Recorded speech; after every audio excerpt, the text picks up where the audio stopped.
Next up, we'll talk about the other starter deck card, which is Hades, King of Olympus. Hades is a yellow card. He costs 8 resources.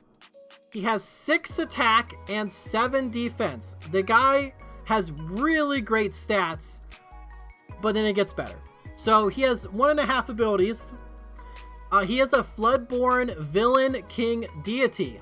So he does have Villain and King as tribal traits. I do think, obviously Villain, for what I'm about to say, Villain is going to be a big thing. And because of Villain, I'm assuming Hero is also going to be a thing, you know, that's going to have support around. But I would imagine King probably would as well. But anyway, he has Shift 6, which says you may pay 6 resources to play this on top of one of your characters named Hades. So 6 is quite a bit. That's a lot. I mean, you might as well just play another character. You could get him out 2 turns earlier. I don't know if that's like really worth it, but his other ability, it's called Sinister Plot. It says this character gets +1 lore for every other villain character you have in play. So obviously, if you're running Hades, you're going to want to build around villains, and there are a lot of villains. I mean, we do have Maleficent, Monstrous Dragon, she's a villain, and we have Cruella de Vil, she is a villain, and we also have the new Scar. He's also a villain. Now, the other cards I just mentioned, they are in different colors, so you'd probably have to find the other best color to go with yellow that has, say, the most villains. So hopefully maybe Hades, lower costed Hades are also yellow, which would open up, you know, a whole other color. So maybe I can play like green so I can get Cruella de Vil. I don't know. Now, at face value, this Hades, just like Mulan, only has 1 lore as well. So I think, though, as an opposite, I don't think he's meant to challenge. I think you put him down, and you got to make sure that you have a lot of other villains in play. Then you send him out to gather some lore. You send him out, and he's going to have 1 lore plus all the lore that you have from all of your other villains in play. If you're able to get to 6, 7, 8 resources, you probably have several villains in play. And that's not counting their lore resources as well. And Hades also leads me, he's another example of why I believe you can only challenge exerted characters, and why I think that when you go off on a quest, you're exerted. So, because otherwise Hades could just sit on the field unexerted and just remain untouched, and he's just going to keep earning you lore. And that's, you know, you can send him on a quest, but if he's not, you know, exerted, he can't be challenged in my eyes. So that's my guess. But he has really good stats. He has 6 attack and 7 defense. He is the king of Olympus. That's his thing. So this guy at 8 resources is a monster. When you send him out and activate his ability, like, you want that ability to go off. So they put some really good stats on him, because outside of, say, direct removal with, say, like a Dragonfire or Maleficent or whatever, this guy has 7 defense. Like, he's going to take a lot. It's going to take a lot to take him down. So that's why I think when he's exerted, he's open. You can collect your lore, and on, like, say, on my turn, if you're playing Hades, after you send him out, I have a chance now that I can attack him with my characters, and I'm going to want to. I don't want you gaining all this lore. Another option, though, is I could take out your other villains, which would not really do a lot for Hades. You would just now have like 1 lore. So that's another option I could do. But he's so big. You know, he's so big. He's just, I don't know. I think he's like the opposite of Mulan. I mean, not necessarily like the opposite, but what he does is, like, Mulan fights somebody and bolsters her people, whereas this guy, everybody else bolsters him. If I remove him, then your strategy isn't as good. And it's like, if I remove Mulan, is my strategy as good? My other people are still in play, but I could also make the same argument for Hades. So overall, he does cost a lot, but I do think that he has such an impact on the game that, you know, when he comes down, it's almost like, hey, I'm going to win. Like, I'm going to win in like a turn or two, so you deal with it, or good game. So I don't think he's as broken as Mulan. I don't know. I don't think he is because I don't know. I think Mulan's better because Mulan costs less and she's just faster. And you would have to really build up a villain army to get the most use out of Hades. And Mulan can be used with anybody. It's any of your characters get the bonus. But with Hades, you have to use villains. What if the villains aren't really that good? You're kind of locked into playing, these villains of a certain color. I'm already locked into, yellow, which again, I guess I can make the argument that you're locked into red with Mulan. But we have Dragonfire and Maleficent, in red. And Mickey Mouse, Mickey Mouse costs 8, but those are really good cards. I think red's going to be really good, but I do think Hades is good. It's hard for me to properly judge because again, it bases off the challenge and lore mechanic. I don't think he's as good as Mulan, but I think he's probably like a solid 7 out of 10. I'm going to say 7 out of 10. If there's really good villains, I think he's going to be an 8, but I think Mulan's just better. I think Mulan's better at what they do because she's faster at it. That's how I feel. I think he's a good card. It's hard to properly, judge him because you got to go other villains, and I don't know. I don't know. I'm gonna say 7 out of 10. Maybe 8 out of 10 if there's really good villains support. So that's my guess. All right, let's move on. Let's talk about Stitch because Stitch is next in line. Stitch is a yellow card, just like Hades. He costs 6 resources. He has 3 attack and he has 5 defense. He is a Floodborn hero alien, so he does have that alien trait just like Jumba. But again, I don't really think alien's going to be supported unless Stitch is a major IP, major franchise of the first set. I'm not saying he's not in general. I'm just saying of the first set. Then yeah, maybe alien support, but I don't know. But he has 1.5 abilities, just like our last couple characters or so. He has Shift 4, so you can pay 4 resources and put him on top of one of your other characters named Stitch, so he can't come out a little sooner. So my guess is we're gonna see obviously a lower costed Stitch, probably I don't know, the 2 range, maybe 2, 3, 4, something like that. But his ability is called Adoring Fans. It says, whenever you play a character with 2 or less, you may exert them to draw a card. He also has 3 lore, so he's pretty good. And with the magical, 5 as the defense, I think he's definitely has some staying power. So it's like, is his ability good? Where when you play a character with 2 or less, you may exert them to draw a card. My guess is, just like with Olaf, you are, if you have an exerted character, your opponent can challenge that exerted character with one of their characters. But you are able to intercept the attack with one of your characters who's not exerted.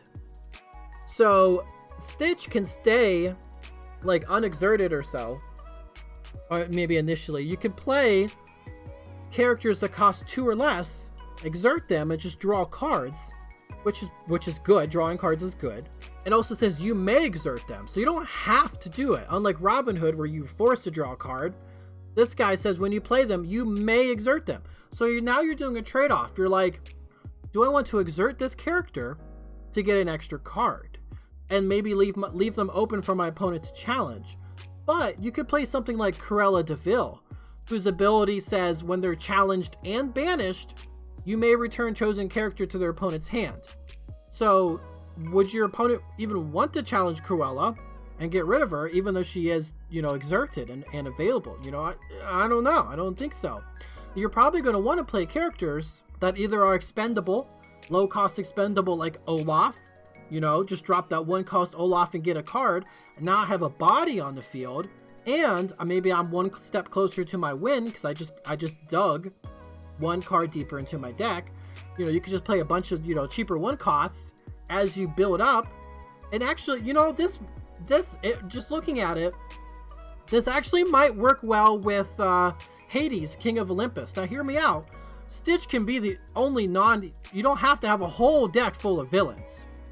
I mean, you can have 2 or less cost villains, and with Stitch in play, just drop them. Just keep dropping them down and keep drawing cards. You're gonna, you know, draw to your really good villains or your really good removal, so you can protect your Hades. Because Hades only needs the characters in play. It doesn't matter if they're exerted or not. And then you send Hades out, but you have a bunch of these low-cost villains in play. So now, you know, Hades is huge. Plus, you've drawn a bunch of cards, and now you can maybe protect him. That actually might be a really solid strategy. That might be something to consider. Yeah, I mean, sure, Stitch might take up some of your villain spaces, but the ability to just drop characters and then draw cards is good. And the reason why I mentioned Stitch is the same color as Hades. They're good, you know, they can be in the same deck. So maybe, you know, maybe there's a lower cost. You actually don't even need to play a lower cost Stitch. I don't know what I'm talking about. You don't have to. You can just play this Stitch, get your villains in play, and set up for a big turn 8 Hades drop, you know, and then just swing for, I don't know, 8 lore, 10 lore. I don't know. Who knows? But that could be a strategy. So he's not a bad card. I think he definitely is going to work really good in some sort of combo deck, like or synergy, like I just talked about. Aside from that, like, unless you're using his ability, I don't know why you'd play a 6 cost 3/5 aside from wanting 3 lore.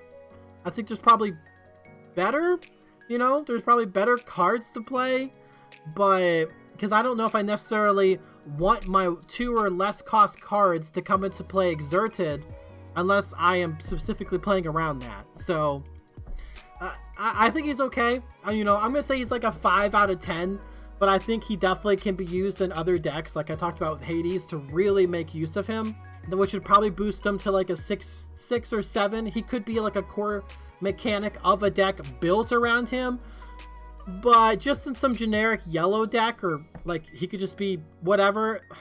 I don't know. I don't think he'd be worth it. I would rather play other cards over this Stitch, unless I'm using that ability, you know, for a really good purpose. So the 3 lore is nice. That is quite a bit, and he does have 5 defense, and he doesn't need to be exerted or unexerted or whatever to use his ability. So you can use it whenever. So some stuff going for him, but I'm gonna say 5 out of 10 for now. He's okay. He needs to be built around, but he's okay. All right, next up, we're going to talk about ELSA. ELSA is a purple card. She is she costs 3, and she has 2 attack and 3 defense. So overall, pretty solid, pretty good stats for her cost. She is a Dreamborn hero, queen, sorcerer. Now, sorcerer is a really interesting trait. I wonder if we'll see more of that in the future. I doubt we'll see it in the first set, especially like say some sort of support for that, but I really like sorcerer.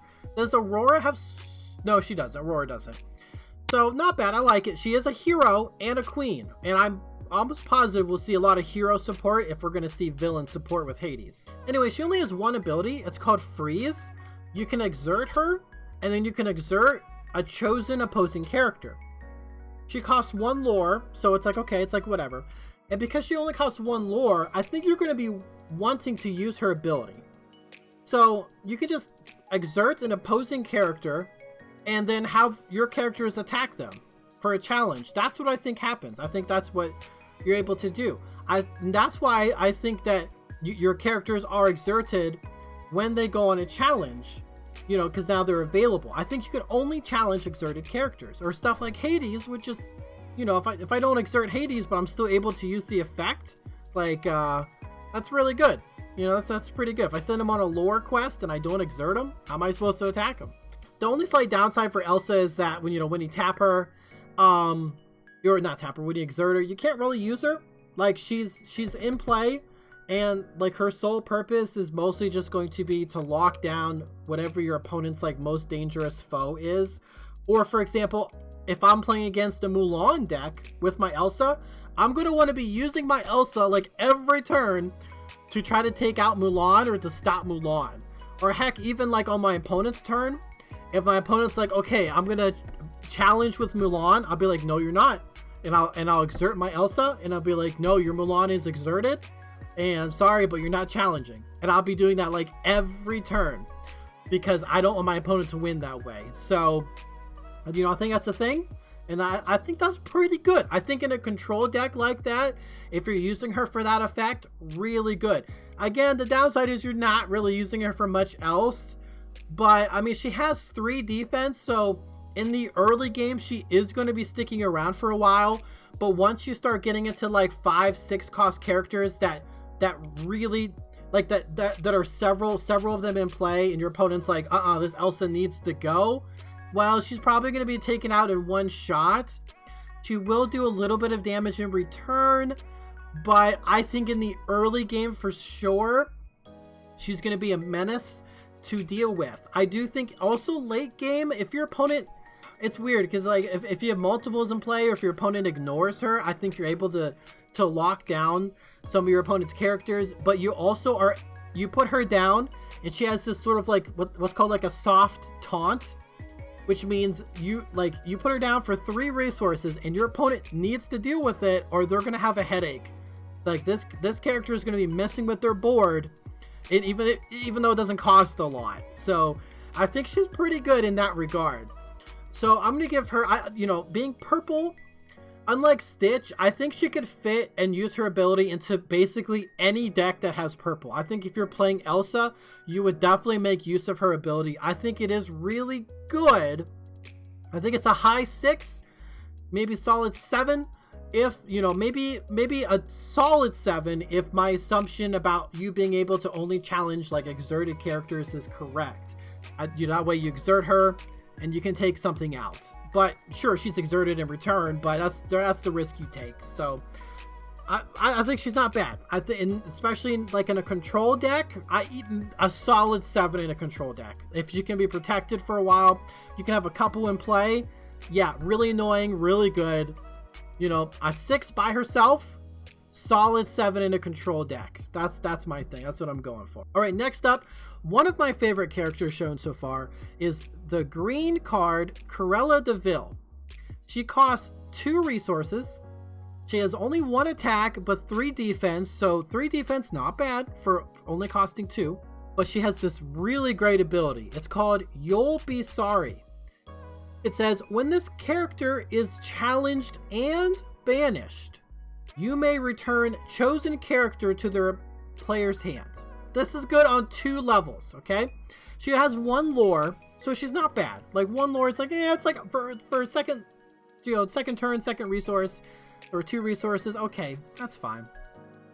2 ways this is good. 1, you can return an opposing character to their opponent's hand, right?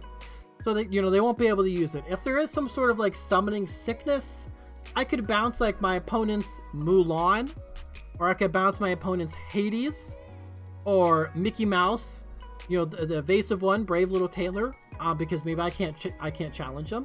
And now they're not in play. They're not getting that lore. They're not getting that win condition, Or I could just take out their biggest threat to me, and then maybe I can tap or exert on my characters and go all for the lore and go for the win. Maybe I can do that. And the second thing is that she can banish, or she can bounce any character, including your own, which means you can take full advantage of come into play effects. You can play a green and a red deck using Maleficent, and you can play Maleficent, have Cruella in play, and Maleficent comes down and banishes a chosen, character, typically your opponent's character. Get rid of it. So now you're going to have this Cruella in play, and your opponent's like, if I challenge and banish this Cruella, my opponent's just going to be able to bounce Maleficent back to their hand and then play Maleficent again and get the effect off again. And that is just with Maleficent. There could be other cards. I mean, you can even say Robin Hood. Robin Hood says, when you play this character, if an opponent has more cards in their hand than you can draw a card. Or you draw a card, it's forced. But that's just an example. Those are just simple examples. You could do the new Scar. The new Scar says when you play this character, chosen opposing character gets -5 attack this turn. You could, take out your Cruella after playing Scar, bounce your Scar back to your hand, play the Scar again. So now, 2 of your opponent's characters have like -5 attack, which is huge. Or maybe you can target, 1 character that has like 7, 8, 9 attack and just take them down a peg. So your opponent needs to decide if they want to deal with this Cruella or not. Otherwise, you're going to be getting at least one lore a turn, because Cruella can keep going on quests and getting you your lore. She doesn't need any other things to happen to use her ability. She just needs to be challenged and banished. So you probably do have to exert her and go on a lore quest. But if your opponent doesn't want to deal with it, you can make it spicier for them, or make them have to deal with it. If there are, we do see items, we see magic mirror. So if there are items you're able to put on a character, maybe increase their lore count, maybe increase their stats, you can put that on Cruella. And now you have this Cruella who has 3 attack or 5 defense. Maybe she gains 1 additional lore every time she goes out. So now your opponent has to deal with this card. They either have to banish her through an action card or something like Maleficent, or they have to challenge her. They're going to have to use a resource to remove this Cruella. And either way, whenever she's removed, it's a win for you. It's just, she is so good. She is such a good card, and she costs so little. If you have to force a challenge, there could be ways you could force a challenge, which is something I talked about with Mulan. You could force someone to challenge Cruella de Vil, and after she's defeated, bounce one of your characters again. But I think her purpose, though, is that you're just going to be sending her on lore quests, and your opponent's just going to have to waste a resource to get rid of her. I don't know. I think at 3 defense, I think we're going to see cards like Healing Glow, but for damage. And it's probably going to say for 1 resource, deal 2 damage to a chosen character. And with 3 defense, she's not going anywhere. You're going to have to do that twice. So, we'll see. I think she's great, though. I'm going to give her, I think she's good. It doesn't matter what she does. I'm going to say solid 8 out of 10. Now, I do know she can be removed through outside means, but you're still forcing your opponent to use a removal spell or action card on a character that only costs 2 resources, and that means they're not going to be using it on your biggest threats. And if we say have 4 of a card, which is like a playset in our deck, you can think, okay, my opponent only has 3 more of these that they can use, which means if I have 4 copies of my biggest threat, like I have 4 copies of Hades or whatever, then they're not going to have that removal spell for the 4th one, if you go that route or whatever. But so yeah, I'm saying 8 out of 10. I think she's great. I think doesn't matter what deck she is in. Absolutely fantastic card, and just is trouble for your opponent and just good for you. All right, so next up, let's go ahead and talk about Maleficent, which is a card I've been talking about quite a bit. Maleficent, she's a red card. She costs 9. She has 7 attack and 5 defense. So fantastic stats, just absolutely incredible. Right up there with Hades. Just being an absolute monster when she hits the field. She is a Storyborn villain dragon. So I don't think we'll really see any dragon support in the first set. I think we're going to need a few more dragons, but villain, obviously we've seen villain support with Hades, so that's going to be a thing. She has 1 ability. It's named after her action card. It's Dragonfire. When she comes into play, when you play this character, you may banish chosen a character. So you just put her down and say, hey, I'm getting rid of your Hades. And they might be like, okay. Your opponent's like, well, I can't do anything. You can also drop her and target an opposing character's Aurora, choosing opponent's Aurora, and you just remove her. So now you can target all of your other opponent's characters, because remember that Aurora gives ward to all of your other characters, but not to herself. She does cost a lot. 9 resources is a lot. She does make up for it for having a lot of bulk, 7 attack and 5 defense. Again, the magical 5 defense. That's a big deal. But 7 attack. She's gonna one-shot anything she battles. Nothing that we've seen so far has more than 7 defense. Even Hades, the King of Olympus, only has 7 defense. So I don't think we'll see anything higher than 7 unless it's on some special card specifically designed to be like really tanky. But the 7 attack is really good, 5 defense really good, ability really good. Again, as I had mentioned this with Cruella, if you can combine this, combo this card with a way to get her back into your hand to reuse the effect, that is really, really good. The only downside is she costs 9. So that's a lot. Like, I could almost play 2 Dragonfires, the action card, for just 1 more resource than play Maleficent twice.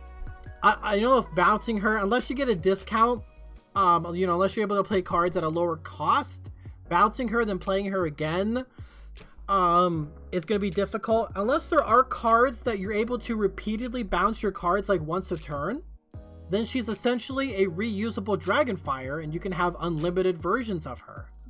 So that might be useful. It's just a big investment. I think when you play her, it's either in one of 2 ways. Either you're just securing the game.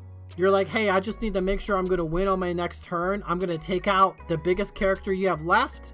So that way I know on my next turn, I'm going to swing out, get my lore, and win the game. Or the other way is you're behind and you play her to take out your opponent's like immediate win condition, like their Hades, so you can attempt to get back into the game. Because of her cost, I don't see a full playset of her, you know, being played in a deck unless there is a way to repeatedly, let's say, bounce her and maybe or get a discount. But even then, 9 resources is quite a bit. I'd rather just play a full playset of Dragonfire and just a couple copies of Maleficent, knowing that I could just keep putting her into play. I do think she's really good. I think that even in a deck that doesn't specialize in villains or anything else, I think getting to 9 resources and dropping this monstrous dragon, which is what her subtype is, or, you know, subtitle? Maleficent Monstrous Dragon. Just putting this card in play is going to have an immediate effect. So she costs a lot. I'm going to say she's probably around a 6. I mean, definitely something I'd want to play in a deck. 6, maybe a 7. I don't think I'd run a full playset again. I think in a more bounce-oriented deck, if that is something, if there's more green or red cards that allow you to return cards to your hand, she could be flirting with like maybe an 8, but definitely, you know, a high 7. I'm going to say she's a 6 because, you know, she'll come down, she'll do her effect, and that's about it. It's still really good. She does have 2 lore. She does have 5 defense, 7 attack. She's going to be doing some damage. But at 9 resources, how late into the game is that? Like, am I going to be playing multiples at that turn? Like, if I play 1 and on my next turn, I want to play another Maleficent? Like, is that really going to help me win? It might. I don't know. But I do think I would run Maleficent, at least, like, I would run 1 to 2 copies in every red deck for the first set I would play for sure. Unless I'm trying to really be speedy, but I think she's good enough to run a couple copies in all red decks, maybe 3 to 4 copies in a bounce oriented deck, if that's a thing. I could see her being outclassed by other cards that just cost less, but she has a really good effect. The problem is there's a card that already has this effect. So it's like, do I want to spend 4 more resources for the body? You know, or do I play the removal and then 4 more resources to maybe have a different card in play? I don't know. We'll see. So I'm saying 6 out of 10. That's my thing. I think she's good, but maybe not at a full play set. You know, 1 or 2 copies. So next up, let's talk about Robin Hood. Robin Hood is a 6 cost blue card. I haven't seen too many blue ones yet. He costs 4 attack. Or that cost, he has 4 attack and he has 4 defense. So well-rounded, 6 for a 4/4, well-rounded, real solid. Okay, we get it. He is a storyboard hero as his little tribal traits. So having hero is pretty good, especially because there's got to be hero support if there's villain support. I've said this before. So that gives him, a little bit bonus points. He also has one of my favorite art styles, just pictures of the cards shown. I actually really like it. I actually really liked Robin Hood as a kid, the animated one, all versions actually. I think Robin Hood, Robin Hood Men in Tights, anyone who's seen that movie, that one's really funny. But yeah, I just like Robin Hood. Now he has 2 abilities, which is good. Like, I don't think any other characters shown or that we've talked about so far has 2 abilities. Yeah, some of them have shift, but that's not an ability. Robin Hood is the only one so far that has 2. So his first one is called Feed the Poor. it says, when you play this character, if an opponent has more cards in their hand than you, draw a card. So as a sub thing, there sounds like there's probably going to be multiplayer, because it does say an opponent, not like your opponent. So, which is cool, but you know, we can speculate all we want. This is the only line of text we have, but I'm sure it's possible. Now, the draw a card part is forced. You have to draw the card, and 99% of the time this is going to be good. But I could imagine there's times where you don't want to draw a card.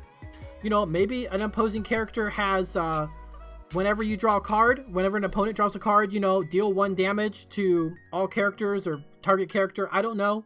That could be a thing. And maybe you need your character alive for something. Again, I don't know. Or you don't have any cards in your deck. And if you try to draw a card, you lose. That could be a way you lose. And I wouldn't play Robin Hood then. There's no May. I have to draw the card. So aside from those situations, drawing a card is good. He replaces himself. Yeah, that's good. Give me another card. Now, his other ability is called Good Shot. That says, during your turn, this character gains evasive. It means they can challenge characters with evasive. So this is interesting. He doesn't necessarily... I mean, I guess he does gain it.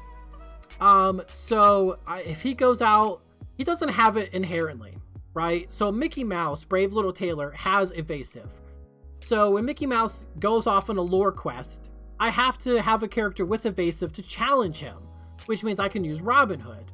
But when Robin Hood, you know, goes on a lore quest, if he's exerted on my opponent's turn, he does not have evasive because it's not my turn anymore.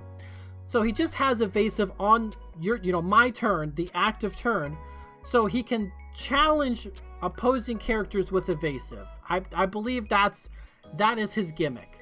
So he can take out hidden characters, ones that are difficult to take out. That's pretty good if evasive is a thing. Aside from Robin Hood, we only have one other character that has evasive, and that's Mickey Mouse, Brave Little Tailor. Now, that Mickey Mouse costs 8 resources, and he has 5 attack and 5 defense. So Robin Hood would be unable to take out that Mickey Mouse anyway. He couldn't fight him. Like, that's just not a thing. You could deal damage, but you're not going to defeat him. So Robin Hood would probably be better at taking out the smaller characters, who have like 2, 3 defense or attack, who have evasive. I imagine there's going to be characters who cost 1 resource and have like 1 attack and 1 defense and have like evasive, and that's it. And like 1 lore. So every turn you're like, I'm just going to keep earning 1 lore a turn because my opponent can't challenge my evasive character. Until, say, Robin Hood comes down and Robin Hood can help clean up. But if you're playing against a deck that doesn't have evasive, then how good is Robin Hood? I don't think he's very good. I even against decks with evasive, if evasive is a thing in the first set, maybe the second set, and there are characters that have evasive, and that's a thing, like maybe there are a lot of red cards with evasive or another color with evasive, and they're in like a Mulan Rush deck. Yes, Robin Hood would be very useful, being able to take out those evasive characters, probably a couple on his own, in addition to replacing himself with drawing a card. Pretty good. 6 out of 10, at least a 6 out of 10. That's situational. If we say there aren't those characters, there aren't evasive characters, is Robin Hood good? He does have 2 lore, but I mean, he's a 6 cost 4/4. He doesn't have that magical 5 defense, so he could challenge like Aurora, he could challenge Maleficent, Stitch, Jumba, and he's not going to win. He's just going to be defeated, and you're just going to be putting damage on them. I think at least you're going to want to be trading most of the time, but I would say just right now, without other speculation, he's just a 5 out of 10. I think he's okay.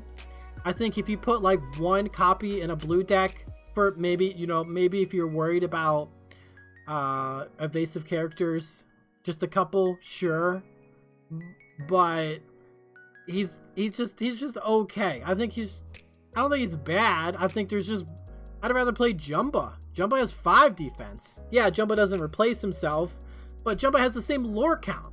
You know, Jumba's 2. And sure, I know they're different colors, but Jumba costs 1 less, has the same attack, and has 1 higher defense. Yes, he doesn't replace himself, and sure, he can't challenge evasive characters, but how often am I going to be challenging evasive characters? I don't know, and because of that, I'm going to say Robin Hood is just a 5 out of 10. I think he's just okay.